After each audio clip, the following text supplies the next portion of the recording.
Welcome to the special edition segment of Cast It to the King. My name is Joshua Mickle, and before we get started, I want to give a shout out to the local area here in Memphis, Tennessee. So recently, I have a car right here in my garage. It's a 2015 Hyundai Tucson, and for the past year and a half, it has not been getting up to acceleration. Pretty much once it gets over 50, 55, it's stagnant there. It's not gearing up into sixth gear and all the other stuff. And then all sorts of lights popping up on my dashboard, thinking, okay, this is going to solve the problem. It doesn't solve the problem. For the past year and a half, I've shelled over at least $3,000 trying to figure out this problem. And then I was referred to this local repair store that actually goes to Life Church. His name is Brent, and he actually owns a store, repair shop in Memphis, Tennessee called Full Tune LLC. Full Tune LLC. And what he does there, and what he did with the Hyundai Tucson, my 2015, I had recently been referred to a local repair shop here. When we first moved here to Memphis, Tennessee, and then they reassessed my car and they said it's a transmission issue. Brent took a look at it and he says it's not a transmission issue that you got. It's a busted catalytic converter with your car, and that was less than $3,000 for the actual stock part from Hyundai. Got that repaired. My car is running great. I used to only during this past year and a half, I would have to gas up my Hyundai SUV about 225 miles a trip. Now, recently today, I just gassed this puppy up at about 380 a trip. So, definitely saved me a lot of money. And if you ever need a car repair, the number's going to pop up on the screen to refer you to. That's Brent, and he owns a local repair shop on Pleasant View Road called Full Tune LLC. Again, that is Full Tune LLC. 2-seeded Grizzlies versus 7-seeded Lakers. Seems like a mismatch, you would think. Everywhere you turn, you see every other betting books, sports books, or sports analysis saying that the Memphis Grizzlies have zero shot versus the Los Angeles Lakers and the powers that be, Anthony Davis and LeBron James. Don't worry, lad.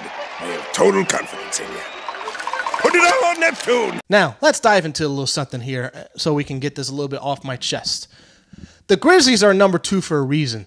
The Lakers almost lost to the Timberwolves during the play-in game had it not been Anthony Edwards having one of his worst shooting nights of his NBA career. The Los Angeles Lakers of recent memory have been nothing but disappointment and hype all around social coverage around the media, sports outlets, and local commentators and big head sports analysis that you may see on TV, such as Stephen A. Smith, Shannon Sharp, Skip Bayless, or whoever it may be. And guess what they're going to be jacking up? A title. They're going to be jacking up another title. Yeah, look up there. Look up there, Skip. There it is. 2021-22 champs. Yeah.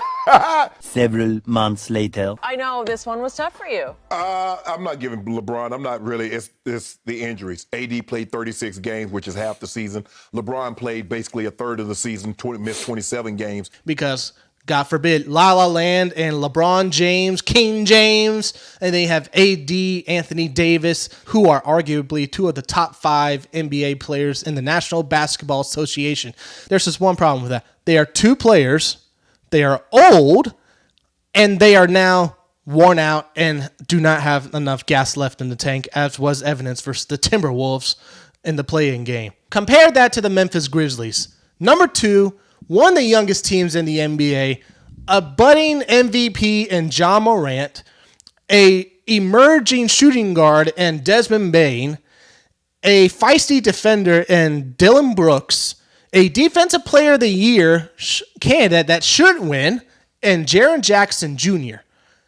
Just those 4 alone versus the Lakers starting 4 at least, that consist of D'Angelo Russell, Austin Reeves, LeBron James, and Anthony Davis. Now, factor in that Austin Reeves, let's just get this out of the way. The love for Austin Reeves is nothing more than the Jeremy Lin show, LA Lakers edition, essentially. That's what Austin Reeves is this year. He is the Lakers version of Jeremy Lin, and every time he gets on the free throw line, they are chanting MVP for a substandard shooting guard in the National Basketball League. D'Angelo Russell. Don't get me started on him. D'Angelo Russell.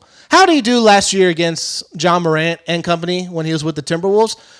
He was part of multiple 20-plus point lead losses.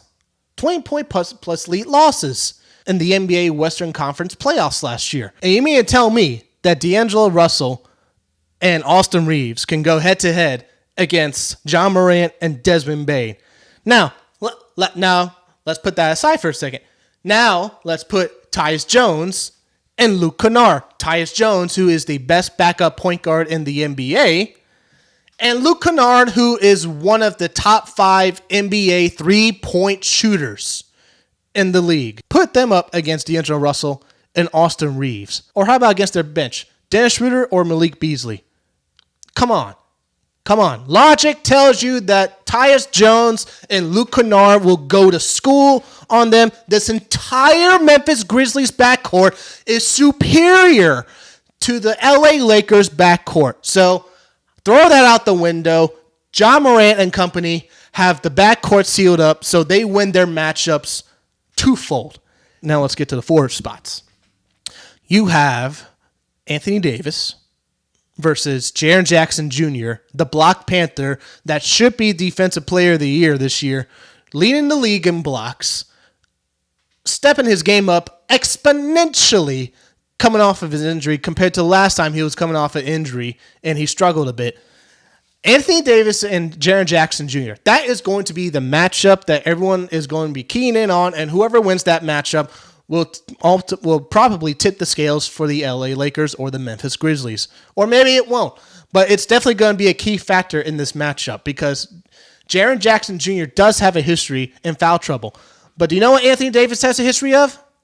Having brain farts. You see that foul he made on Mike Conley with 1 second left against the Timberwolves? Anthony Davis also has a history of getting injured. Remember last time the Lakers won the playoffs? They were up 2-1, I believe, against the Suns, and he gets injured. Anthony Davis, along with LeBron James, which we'll get to shortly, Anthony Davis, along with LeBron James, are getting old. They are now tired, and they need another 6-month breathing room rest like they did in 2020 when the whole COVID fiasco happened and they had the bubble. They need another 6 months off in order for them to compete for an NBA championship this year. That's just a fact right there. Now let's get to it with LeBron James and Dillon Brooks. LeBron James is going to get his, but Dillon Brooks is going to give him some fits. This is going to be the quintessential matchup that was in recent Grizzlies lore. Tony Allen versus Kevin Durant when it was Grizzlies versus Warriors. That is what this matchup essentially is. This is Tony Allen versus Kevin Durant 2.0 with Dillon Brooks and LeBron James. If Dillon Brooks can get you 15-plus points shooting effectively, then the Lakers are in for a whole heap of trouble if Dillon Brooks can get hot shooting. If he is not hot shooting like he was in previous playoff performance that's cost Grizzlies some losses, evidently, then it's going to be a tough matchup for the Memphis Grizzlies.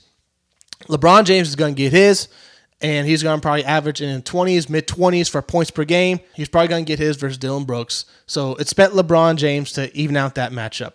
When it comes to the center spot, it's a mixed bag. It's mixed bag because none of these guys, both teams don't have legit centers per se. Anthony Davis does not want to be a center. He plays like a forward. The Lakers will probably be playing small ball along with the Grizzlies to match up with Xavier Tillman, who recently, with Steven Adams being out with an injury, has actually stepped up his game, both rebounding and defensively and getting into the paint and shooting some points for us.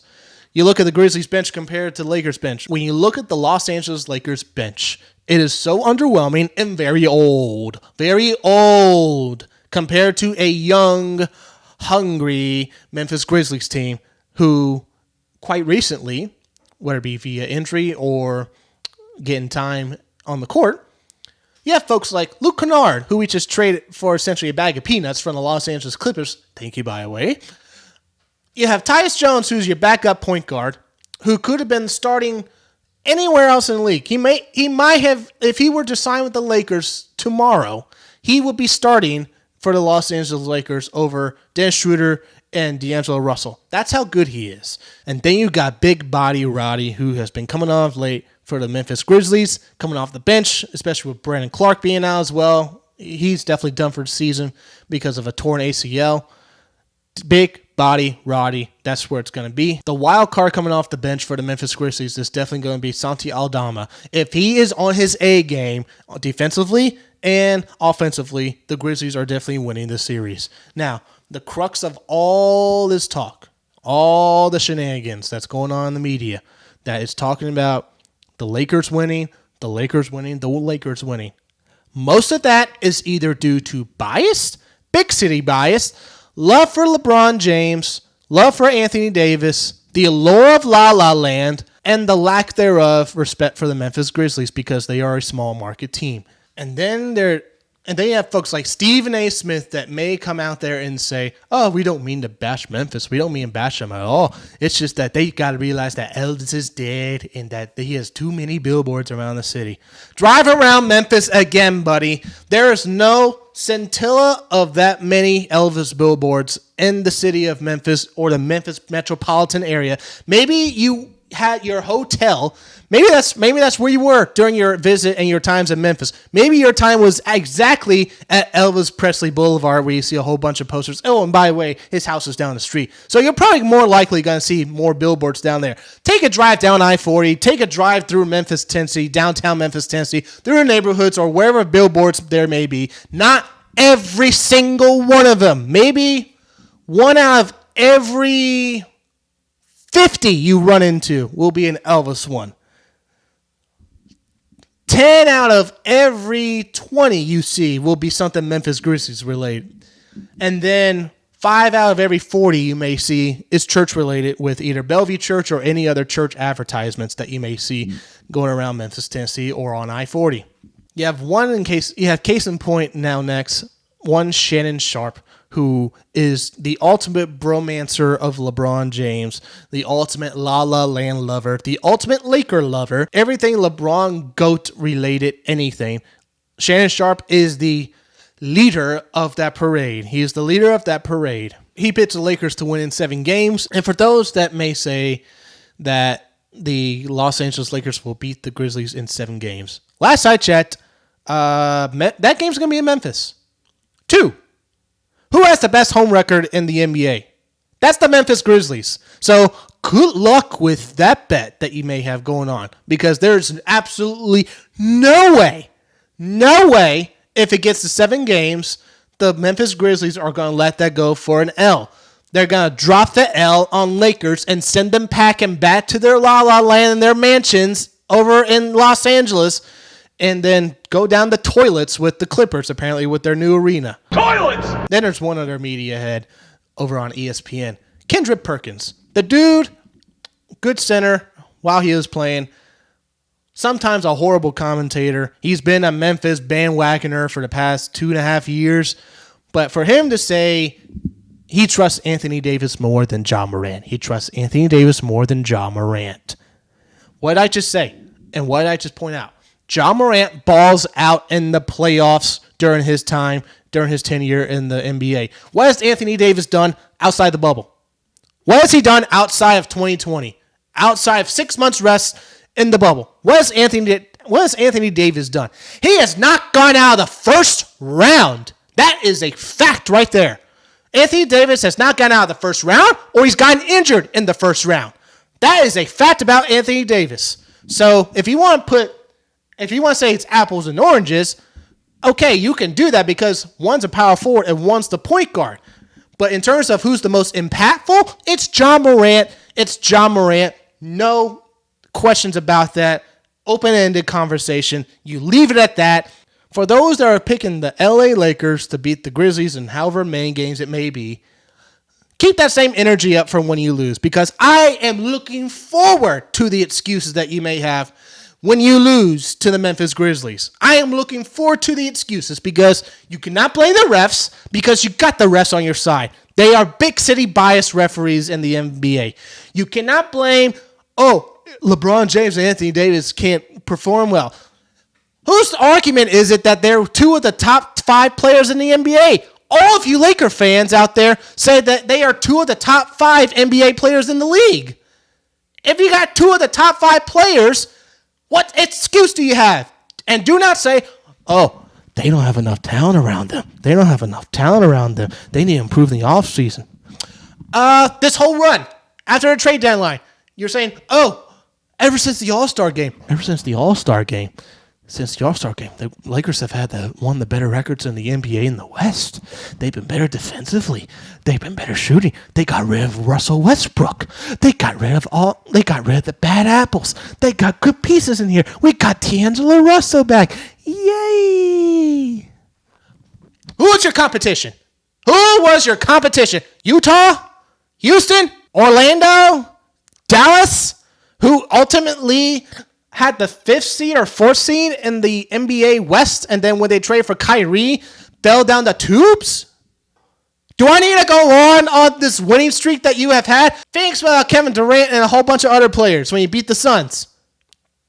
Sure, you may have gotten one against Denver, but we don't expect Denver. No one expects Denver to go far because they cannot get out of either the first few rounds of the playoffs because of their backcourt is suspect. Their backcourt is suspect, and so is their front court forwards outside of one named Joker man himself in Nikola Jokic. You really going to gloat over those teams you beat? You really going to hang your hat? You beat Utah in a season finale, you do, Lakers, and LeBron is crowning him. He is crowning himself like, oh, I'm the top dog. I'm the top dog here in LA. I'm the top dog in the West. I'm back. I'm reigning myself supreme. Oh, reign in all my glory. What do you do when you lose to the Clippers? Oh, by the way, Clippers. What's your record in the last 11 games against the Clippers? Please remind me. You have 0 wins against the Clippers, who have been either, when you play them, injured, don't have either Kawhi Leonard or Paul George. Or when they do have both. You still find a way to lose to the Clippers. You still find a way. Oh, by the way, all this talk about, the Lakers did well since the All-Star break. Last I checked, there are 82 games in the regular season of the NBA, not 30. 82 games, a full buy side. You cannot say as a fan of a particular team, if you're in football, you do not going into January in the playoffs like, oh, our team did well in September. Maybe if we tap into that. Look at that in September. We did that in September or October. Sure, we didn't do it in November or December, but we did in October and September. We can do well with that in January. No! You're judged on a full sample size, and then you reset the process come the next season. Ja Morant has got to be the game changer that he is, and he has got to show out like there is no tomorrow. He has to take advantage of his matchups, and so does Desmond Bane, Tyus Jones, and especially Luke Kennard against this old Lakers backcourt bench. They still got to handle their matchups, but Ja Morant has to set the tone to mobilize his troops, and he has to bring the oomph to the game that he does. And when he does that, the Grizzlies 9 times out of 10 win. And the NBA needs a shakeup right now. And the shakeup is sending LeBron packing. You have a size of beating the Lakers. You beat the Warriors. You beat the Suns. Even if that happens, is the NBA, is ESPN, is all the commentators going to give the Grizzlies their due? Are they? No, they will not. Why? Because they don't care about Memphis. They don't care about the city, the team, or anybody around here. They don't. They care about would they rather go to a hotel in New York, Miami, Phoenix, Boston, maybe Milwaukee, Los Angeles, Oakland, the nicer part of San Francisco, or Sacramento? Or would they go to Memphis? They're not going to go to Memphis. These guys' preferences is away from the small markets. And starting with this Lakers series, the Grizzlies have to shut every critic up, and they have to show out and ball out. And for them to do that is to lay a big statement over the Los Angeles Lakers. They have to whoop them. They have to beat them. They have to embarrass them if they have to. Jaren Jackson Jr. laid out Anthony Davis on a dunk. Ja Morant in his rookie year almost laid out Anthony Davis on a dunk. We need 3 of those in this series in order to send a big statement, in my opinion. Probably won't happen, but that's just me wishful thinking right there. That's probably just me wishful thinking right there.